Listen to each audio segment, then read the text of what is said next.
সেনাবাহিনীর গাড়ির সামনেই বিক্ষোভ মিছিল করেছে আওয়ামী লীগের নেতাকর্মীরা। আওয়ামী লীগের নেতাকর্মীরাই শুধু রাজপথে নেমেছে তা নয়, ছোট ছোট বাচ্চাদেরকেও নামানো হয়েছে রাজপথে। আওয়ামী লীগের যেই 13 তারিখ অর্থাৎ আজকেই সারা দিনে এই লকডাউনকে কেন্দ্র করে কি কি ঘটনা ঘটেছে, কোথায় কি হয়েছে তার বিস্তারিত আপনাদেরকে জানাচ্ছি। ঢাকা বিশ্ববিদ্যালয় ক্যাম্পাসের সামনে একটা ককটেল ফুটানো হয়েছে। এই নিয়ে মোটামুটি ক্যাম্পাসে একটা উত্তেজনার সৃষ্টি হয়েছে। পরে সেখানকার ছাত্ররা একটা বিক্ষোভ মিছিল বের করেছে। ধানমন্ডি ৩২ নাম্বার থেকে আওয়ামী লীগ সন্দেহে 2 জন যুবককে গণধোলাই দিয়ে পুলিশে সোপর্দ করা হয়েছে এবং পরবর্তীতে জানা যাবে তাদের আসল পরিচয় কি, কি উদ্দেশ্যে সেখানে এসেছিল। আওয়ামী লীগের কেন্দ্রীয় কার্যালয় গুলিস্তানে সেখানে ইনকলাব মঞ্চ অবস্থান গ্রহণ করেছে। পরবর্তীতে শিবিরের নেতাকর্মীরা সেখানে অবস্থান গ্রহণ করেছে এবং তার পাশে আগুন ধরিয়ে বিক্ষোভ করা হয়েছে, অর্থাৎ বিক্ষোভকারীরা সেখানে আগুন ধরিয়েছে। মিরপুরের 2টা বাসে আগুন লাগানো হয়েছে, গান পাউডার দিয়ে সে বাসে আগুন লাগানো হয়েছে। এই ঘটনায় মোটামুটি মিরপুরে একটা আতঙ্ক সৃষ্টি হয়েছে। ধানমন্ডি 32 থেকে একটা ইট ব্যাগে করে নিয়ে যাচ্ছিলেন একটা ছাত্র। সেই ছাত্রকে সন্দেহভাজন ব্যক্তি হিসাবে গ্রেপ্তার করেছে পুলিশ। ফরিদপুর ভাঙ্গাতে আওয়ামী লীগ বৃহৎ একটা মিছিল করেছে। সেই মিছিলে পদ্মা সেতুর যান চলাচল মোটামুটি 2 থেকে 2.5 ঘন্টা বন্ধ ছিল এবং এক্সপ্রেসওয়ে লং টাইম ধরে সেখানে বন্ধ ছিল।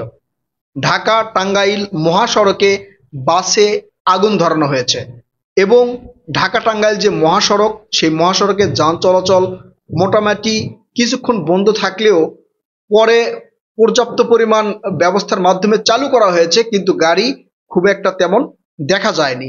পাবনার মহাসড়কে বৃহৎ একটা মিছিল বের করেছিল আওয়ামী লীগ, তবে কিছু সময় পরে সেই মিছিলটা ভেঙে যায়, অর্থাৎ হয়তো ছবি টবি বা ভিডিও টিডিও করার পরে সেটা আর দেখা যায় নাই। তেজগাঁয়ে একটা ট্রেনের বগিতে, মানে ট্রেনের বগি সেখানে ছিল পতিত আর কি, সেই বগিটা ব্যবহার করা হয় না, সেই বগিতে আগুন দিয়েছেন। এখন সন্দেহ করা হচ্ছে এটা আওয়ামী লীগের লোকজনই আগুন দিয়েছেন। এখন সারা বাংলাদেশে এই ধরনের ঘটনা ঘটলো, ঢাকা সহ সেই রাজপথে কি আগের মতোই গাড়ি চলাচল হয়েছে? না, আজকে মোটামুটি আতঙ্কে ছিল লোকজন, সেইভাবে লোকজনকে রাস্তায় দেখা যায়নি এবং এই গাড়ি চলাচলও খুব একটা মানে বেশি দেখা যায়নি। প্রতিদিন যেভাবে গাড়ি চলাচল হয়, লোকজন চলাচল করে, তার চেয়ে অনেক কম কিন্তু আজকে দেখা গিয়েছে। এখন এই ধরনের কার্যক্রমে অর্থাৎ আওয়ামী লীগের লকডাউনের কারণে সারা বাংলাদেশের কোথায় কোথায় থেকে কাদের কাদের গ্রেপ্তার করা হয়েছে। গাজীপুরে পেট্রোল বোমা সহ 3 জনকে আটক করা হয়েছে। মিরপুর থেকে অনেককেই গ্রেপ্তার করা হয়েছে এবং ঢাকা ফার্ম গেটে আওয়ামী লীগ মোটামুটি একটা বড় ধরনের মিছিল করার চেষ্টা করেছিল, সেখান থেকে যৌথ বাহিনী প্রায় অর্ধ শতাধিক আওয়ামী লীগের নেতাকর্মীকে গ্রেপ্তার করেছে।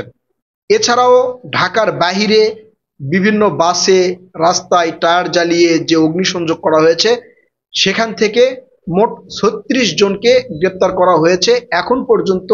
যে খবর পাওয়া গিয়েছে তার উপর ভিত্তি করেই আপনাদেরকে জানানো হচ্ছে।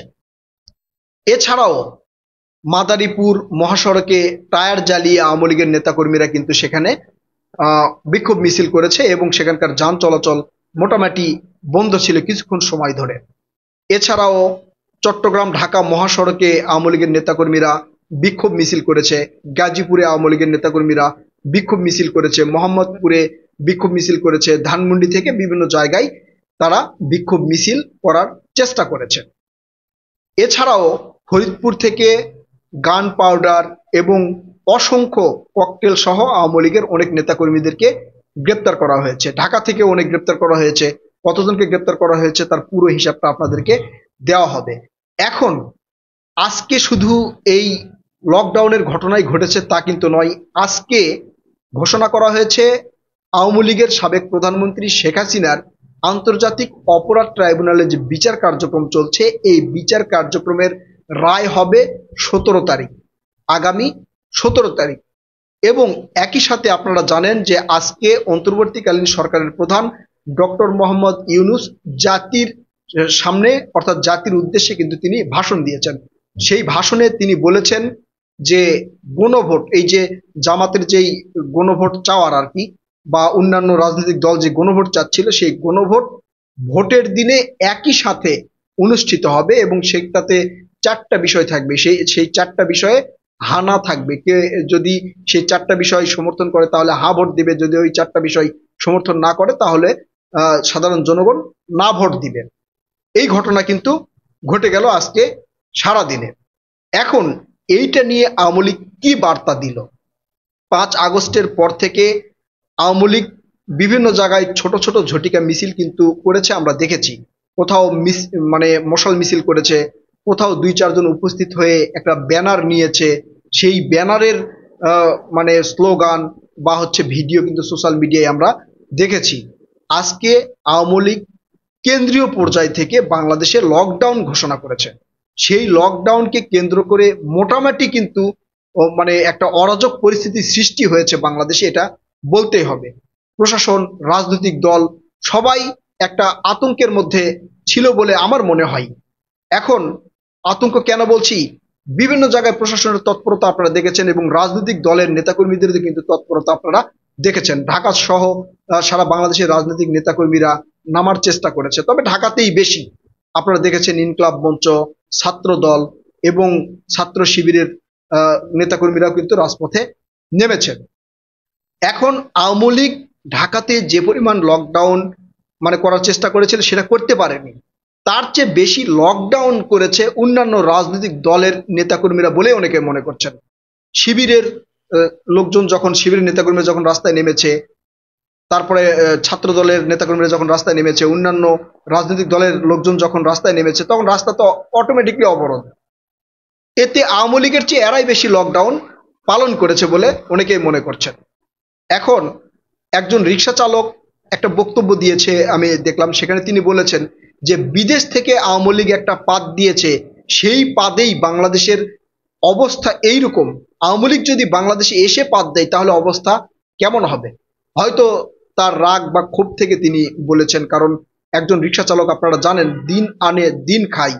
এই ধরনের কর্মসূচি যদি দেওয়া হয় একের পর এক, তাহলে রাস্তায় মানুষের চলাচল কমে যাবে এবং তাদের আয় ইনকামও কমে যাবে। সেই রাগ থেকে তিনি বলেছেন। তবে আওয়ামী লীগ এইটা নিয়ে কি বার্তা দিলেন, কি বুঝাতে চাইলেন?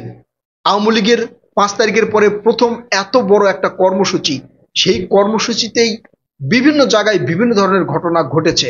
এখন এরপরে আওয়ামী লীগ যদি তাদের কার্যক্রম ফিরিয়ে নিতে বা নির্বাচনে অংশগ্রহণ করতে দিতে হবে এমন দাবিতে লাগাতার যদি কোনো ধরনের কর্মসূচি ঘোষণা করে, তাহলে কি পরিস্থিতি হতে পারে, সেগুলো সফল হবে কিনা, জনগণ তাদের পাশে থাকবে কিনা, আপনারা কি মনে করছেন? আপনারা আপনাদের মূল্যবান মতামত কমেন্ট করে জানাবেন। কথা হবে নতুন কোনো ভিডিওতে। চ্যানেলটি ভালো লাগলে সাবস্ক্রাইব করবেন। আল্লাহ হাফেজ।